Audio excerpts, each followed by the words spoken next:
Okay, brilliant. Okay, so again, thank you everybody for joining this morning. Um, just to give you an idea of what we will go through. Mm,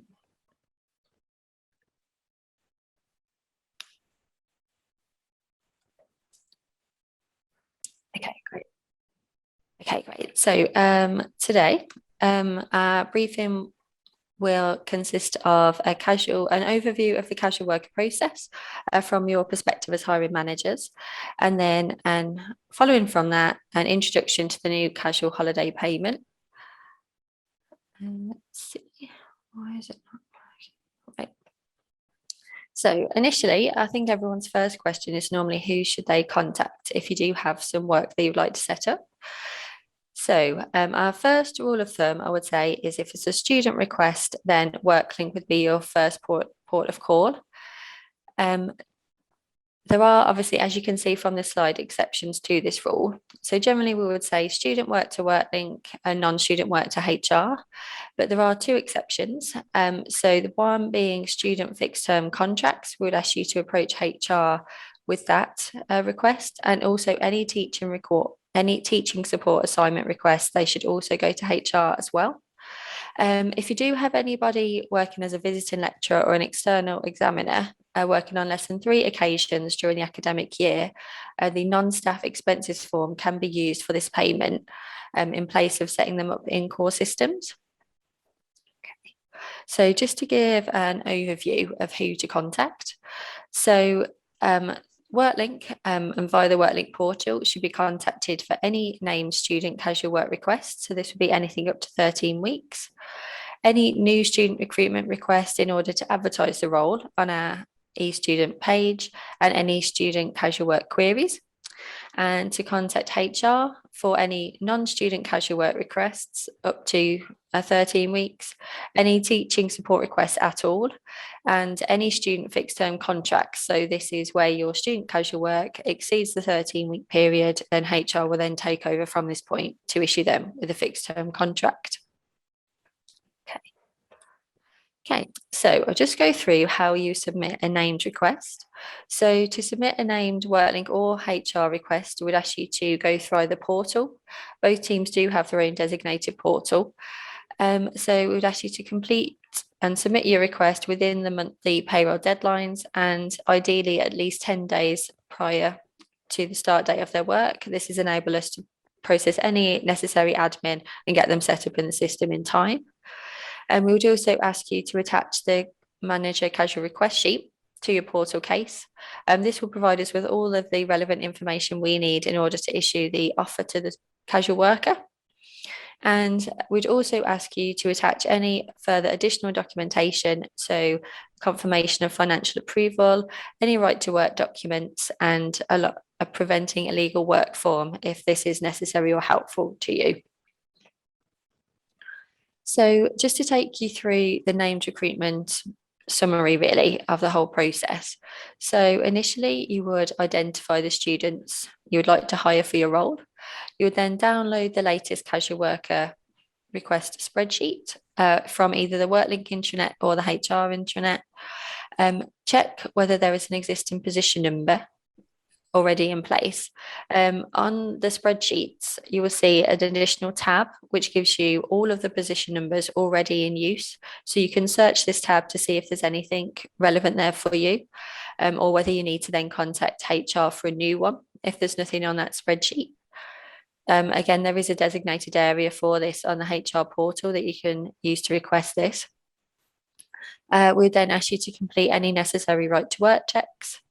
And then you are then in a position to open the case on the Worklink portal. So the category we would ask you to select is named recruitment, and then to attach these documents to it, so the spreadsheet and any right to work documents. And then we would ask you to work through the form to complete any of the mandatory sections on there. Okay. Okay, so this is just to give you an idea of what the manager casual request spreadsheet looks like.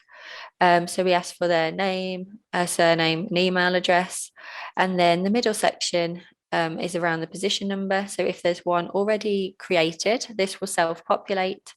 But if it is a new one, we would ask you to submit to fill these in areas in yourself. So it will ask you just for the pay grade and college and department that you work in.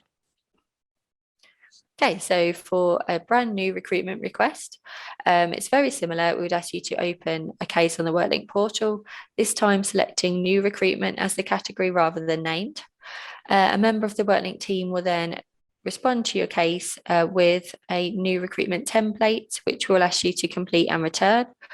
On this form, it will contain questions such as the start date and end date of the work, whether you'd like to do any shortlisting and kind of the involvement level that you'd like us to have with this. And then we will use that return template to create an advert for you for your role. Okay, so moving on to the eligibility to work check section. So in compliance with employment law, it is required to carry out a right to work check for all individuals prior to them being offered any work at the university. And this check needs to take place prior to them starting the role. And we do have a designated right to work area on the immigration pages of HR Intranet, which we can provide where you can find further guidance and information on how to carry out right to work checks. So for the right to work, we would ask you to verify all the right to work documents, including for any students, and attach them to the portal case. The right to work documents will need to be signed and dated prior to the start of work. And for any new starters, you can use a preventing illegal working form, which can be used to guide and support you through that process if you do have any queries on that.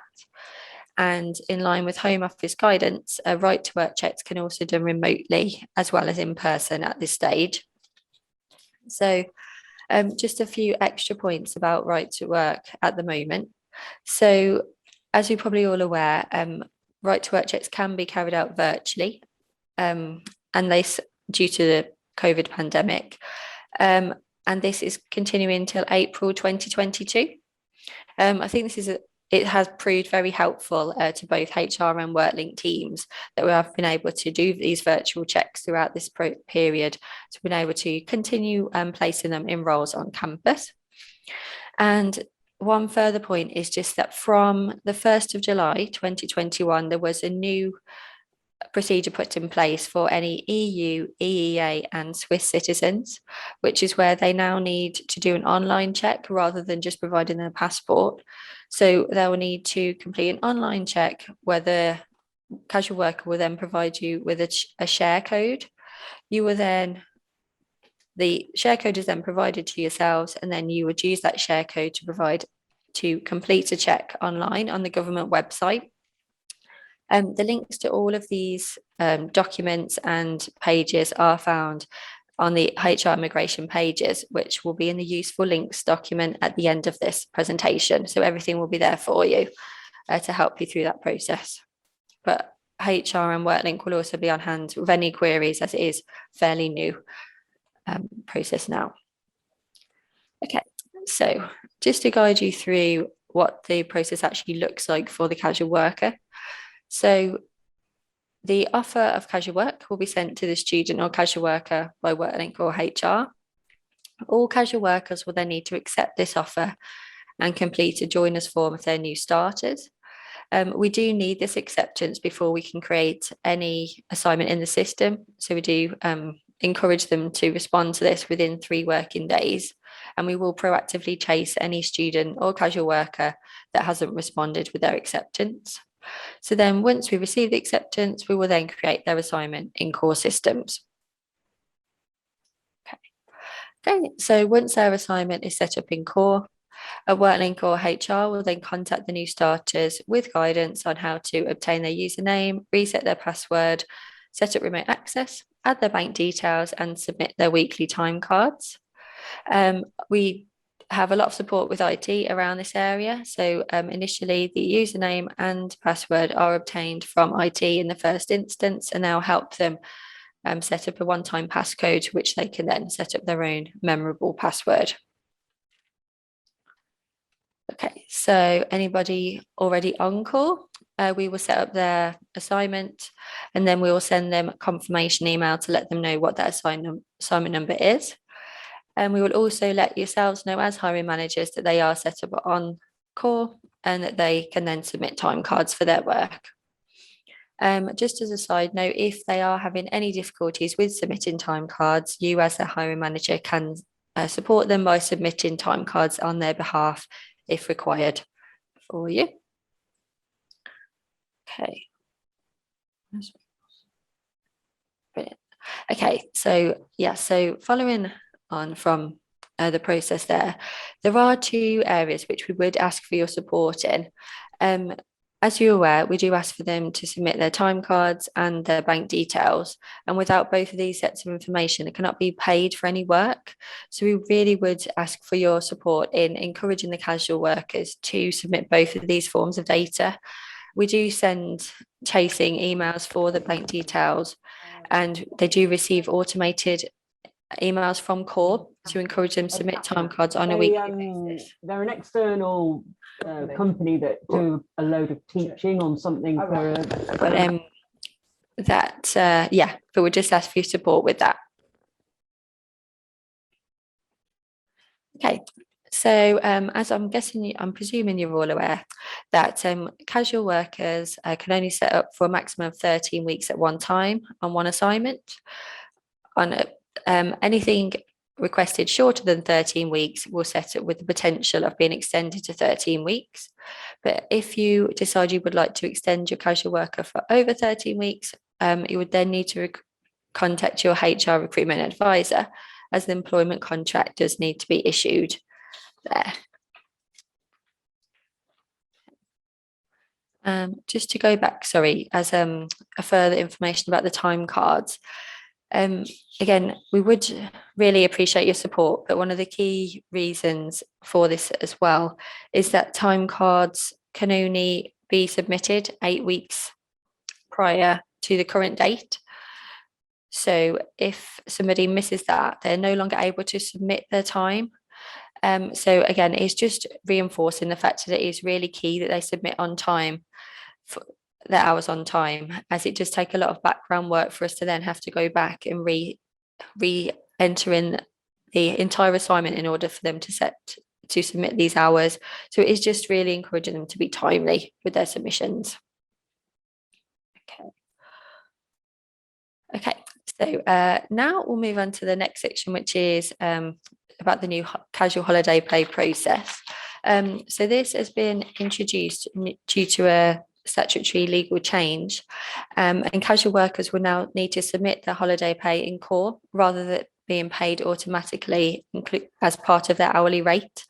There are pros and cons to this, but one of the main benefits is that casual workers now have the flexibility to submit their holiday pay when they would like to.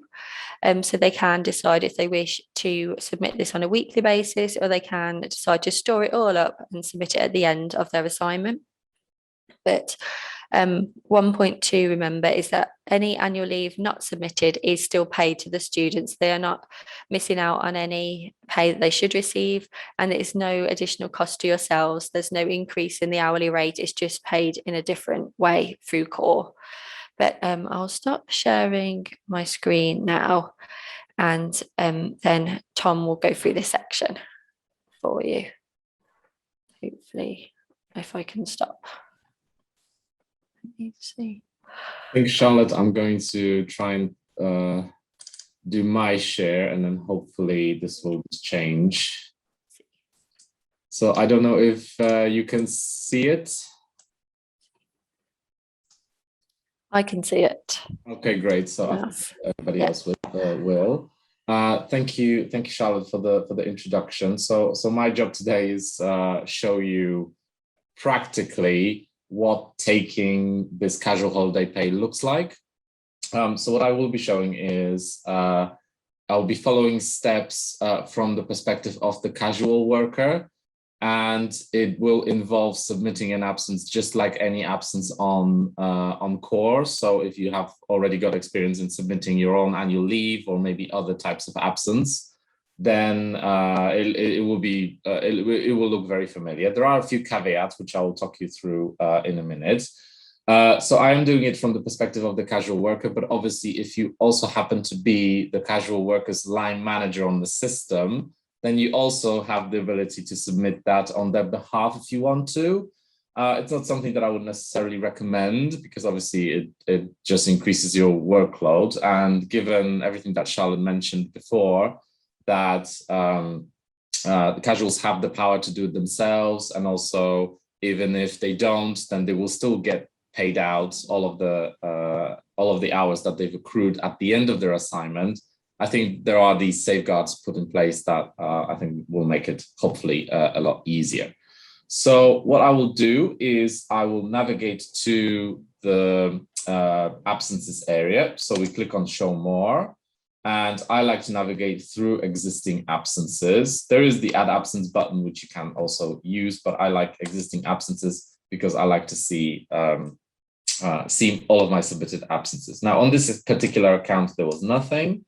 So I want to add that casual holiday pay, which, by the way, you will be, or the casual worker will be able to do once they have submitted a time card. So the hours accrued for casual holiday pay are only accrued once a time card is submitted, and it is at the point of the time card being submitted. So as soon as hours are entered, that's when the calculation happens. So I think it's 18.18% of the hours on the time card get obviously accrued as casual holiday pay. So as soon as that is done, and we have that assumption in place here, a time card has been submitted, there are some hours accrued, and they can be booked. So I'm going to click on add, which will take me to a page where I have to select a value.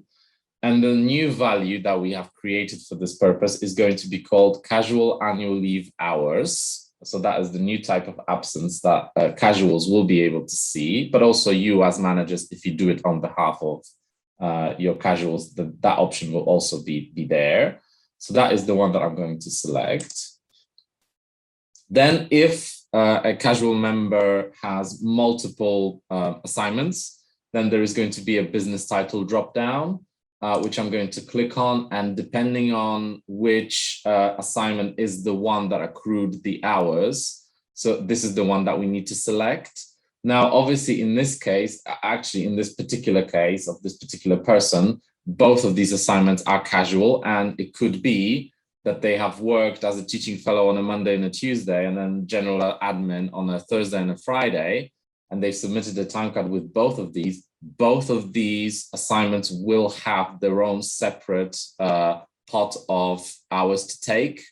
So in this case, I'm going to only demonstrate one, but if the casual wanted to take advantage of the other pot, then they would have to submit another request, because obviously these are tracked separately.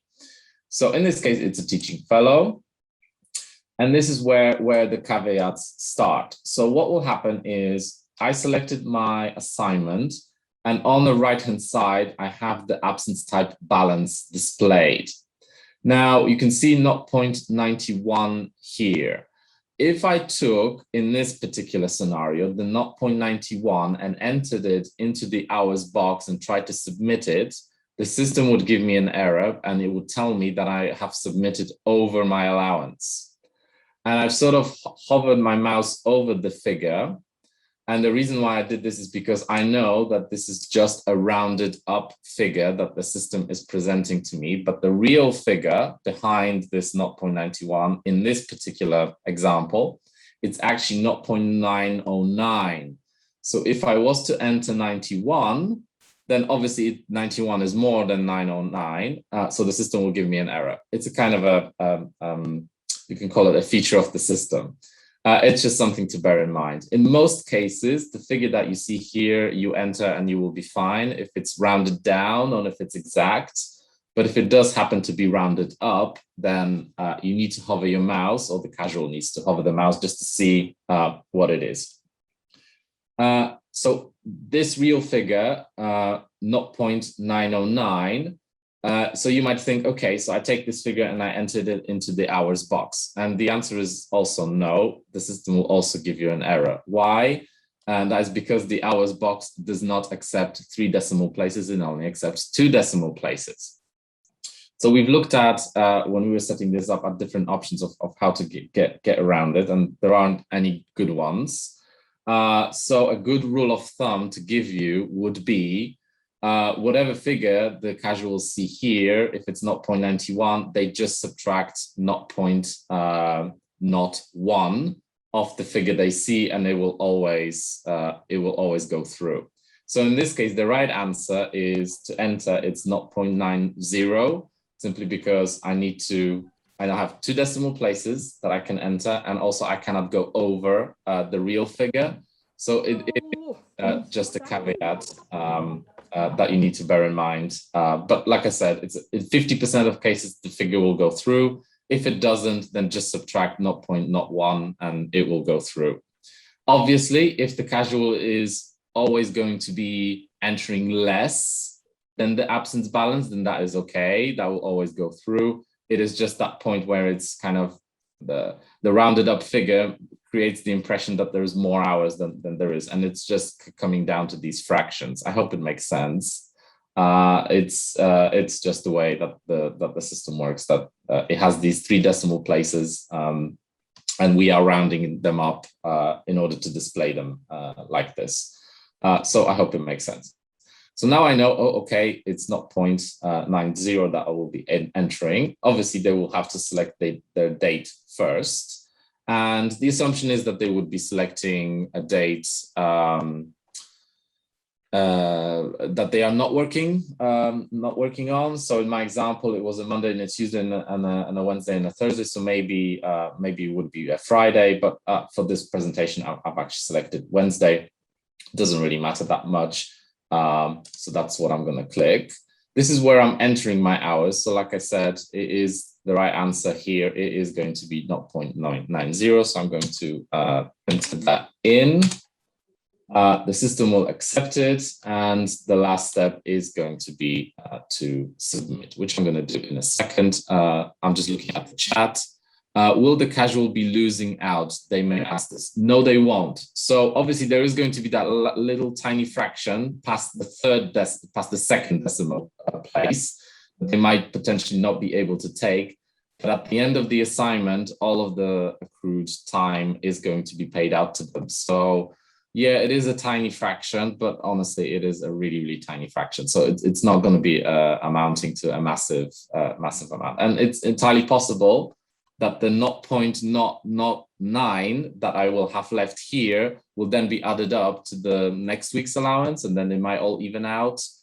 So you might have these sort of fractions, but we are talking the third point past the decimal place. So that's the only thing that they could potentially be losing out on, but only at the point of booking, not overall, because overall it's all going to be paid out to them at the very end. So whatever tiny little bit is left, it is going to be paid out. So they won't miss out on that.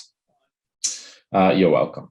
And once I figured that out, I click submit, and then I'm gonna take that away. My request has been submitted and now is in progress. What happens with approvals? Unlike all the other annual leave and absence types, this one does not require approval. So as soon as a casual submits these hours, this will get automatically approved, and it will be automatically will enter the payroll run, whichever the payroll run is the closest to the date when it was submitted.